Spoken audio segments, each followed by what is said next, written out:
Thank you for inviting me to this event. I'm thrilled to be with you at this building site in London. My name is Richard Lyall. I'm the president of the Residential Construction Council of Ontario, better known as RESCON, which represents new home, condo, and rental apartment builders across the province. Today I have the distinct honor of introducing Premier Doug Ford, who has been a true friend to the residential construction industry. With less than 2 weeks to go before Election Day, it is a busy time for the Premier. I'm glad you are here today, and it is great to see you in person once again. Myself and the team at RESCON, as well as the builders we represent across Ontario, appreciate the work you and your ministers are doing and the actions you have taken to dramatically boost housing supply in Ontario. We are in a crisis, and it is imperative that we take immediate steps to accelerate production of housing and help people realize the dream of new home ownership.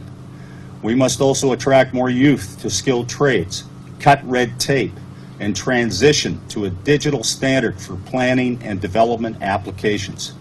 Doug Ford and his team have shown incredible commitment to this cause, first by deeming our workforce essential during the pandemic, and now with legislation such as the More Homes, More Choice Act plan and the More Homes for Everyone Act.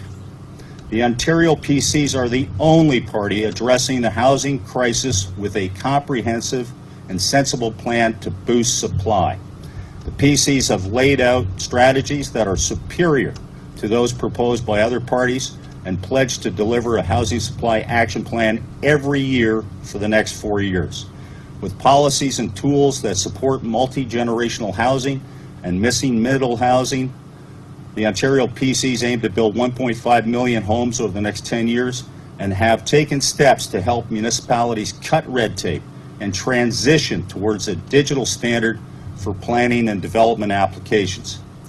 This type of forward-thinking action that is needed to tackle the housing crisis, and that is why the directors of RESCON and I are endorsing Doug Ford and the Ontario PCs for re-election.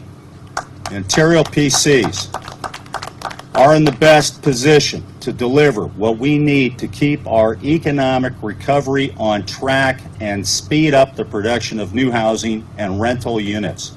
They have shown they will get the job done. Again, I would like to thank you for your time, and I will now ask Premier Ford to take the podium. Thank you. Thank you. Well, good morning, everyone, and I want to thank you, Richard, for your introduction and support. When it comes to building more homes, no one knows more than the Residential Construction Council of Ontario. You represent the women and men on the front lines of our plan to build more homes, and I couldn't be happier to have you with us today. Together, we're going to get it done.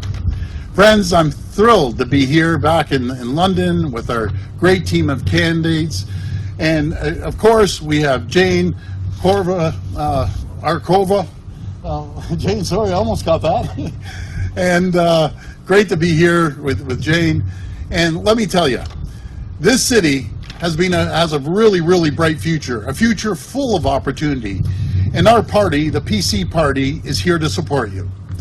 Only the PCs will move the WSIB head office and bring thousands of good-paying jobs to the heart of London.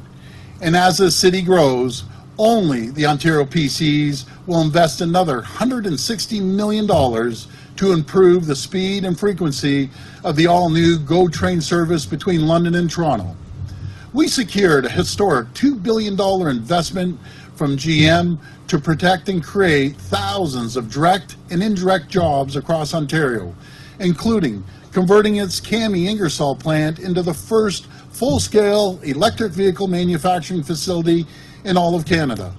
And we're bringing more jobs to the region with the recent $120 million investment by Medicom to build a new nitrile glove plant. And that's big, folks, really big. Friends, we have a plan for London's growth. We have a plan for Ontario's growth. That means rebuilding Ontario's economy with better jobs and bigger paychecks, so our kids and grandkids can build their future here in Ontario. It means saying yes to building highways and key infrastructure. It means working with workers by getting more women and men into the skilled trades. It means keeping our province and our economy open today and in the future. And it means keeping costs down so mom and dad can afford to put gas in their car, pay the bills, and buy groceries. Traveling around the province, whether it's in the north, Windsor, the GTA, or right here in London, I hear it time and time again. Too many families are frozen out of the housing market. They're priced out of the dream of home ownership. And I just had the opportunity to meet with 3 phenomenal families right behind me here in London who are experiencing this firsthand. I told them, I gave them my word, that we'll stop at nothing to make sure we address the housing crisis in Ontario. Friends, it's about supply and demand. At a time when our province is growing, as we welcome more families to fill the jobs in the skilled trades and manufacturing, we need to build more homes. We've come a long way. Our PC government broke ground on a record number of new homes, with more than 100,000 homes in only 12 months. That's the highest level of new housing starts in a year since 1987. Last year, our PC government reached a 30-year record for rental housing construction, with the most units built in a single year since 1991. We can't stop there. We need to do more. That's why a re-elected PC government will build 1.5 million homes over the next 10 years. We're going to keep working with municipalities to cut through the red tape and accelerating permitting and approvals. Working with municipal partners, we're going to update our housing supply action plan every year so we can get more homes built faster. And we're going to continue to advance our transit-oriented community program so we can build more homes closer to transit. Just a few short weeks ago, our PC government announced plans to build nearly 50,000 new housing units in the GTA that will be connected to transit. That's 50,000 more homes who will live close to subways and other transit options. We want more families across Ontario to enjoy the same convenience. That's our plan, to build more homes. That's our plan to get it done. Sorry. The Liberals had their chance to build. They had their time to increase gas taxes, impose new road tolls, and raise a cost of renewing your license plate. But when it came time to cut through the delays to get more homes built, they found every reason to say no. In fact, Stephen Del Duca started his career in politics by saying no to building 1,000 new homes for families in Vaughan. Some things never change. And as for Andrew Horwath and the NDP, they're the party of no. No to absolutely every new idea, no to progress, no to building. The NDP are opposed to building absolutely anything. And Andrea Horwath even called new apartment buildings monstrosities. Her NDP will bury any construction in mountains of red tape with endless studies, reports, and committees, and the result will be higher costs for families. We can't let the Liberals take us back, and we can't let the NDP hold us back. It's time to say yes to building more homes, and we won't stop there.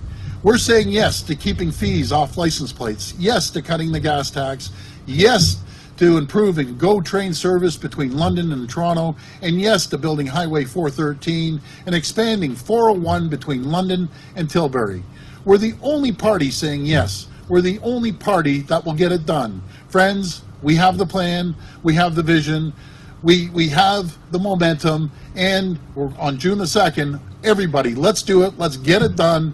Thank you, and God bless the people of Ontario. Thank you.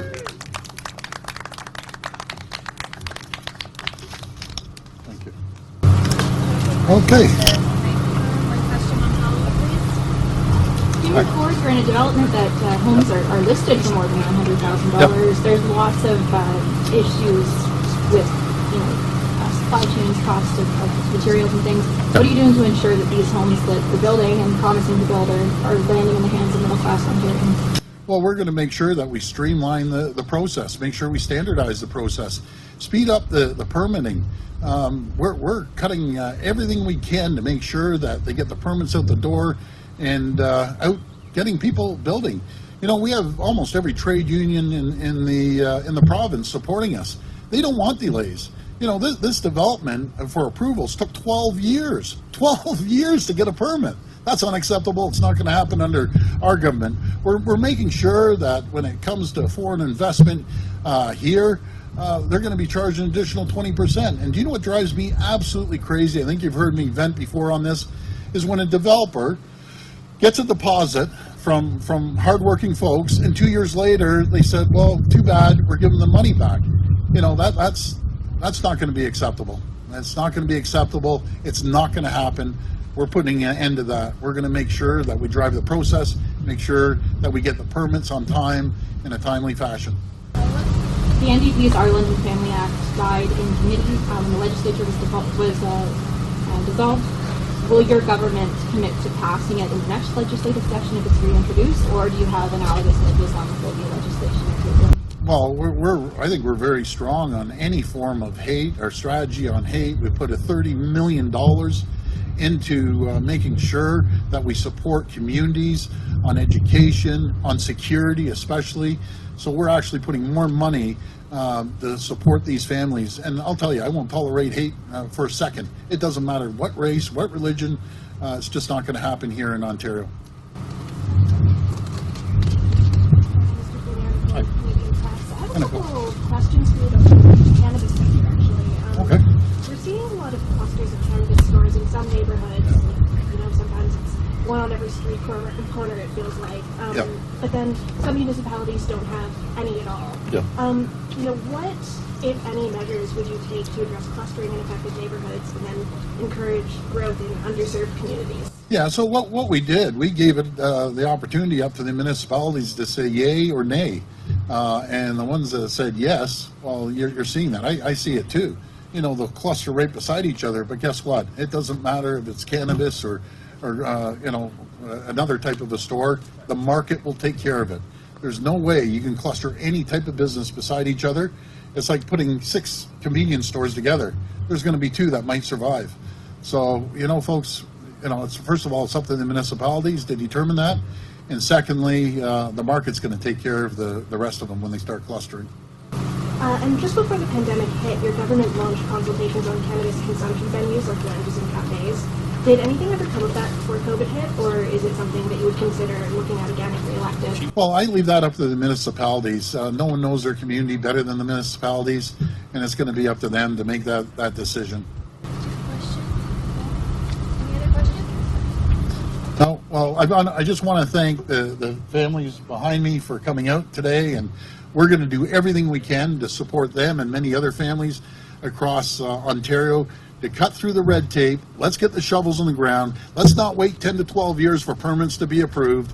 We need to make sure the permits are approved in a timely manner, and we're going to do everything we can to help these folks behind me to get into attainable housing. Thank you so much. All the very best.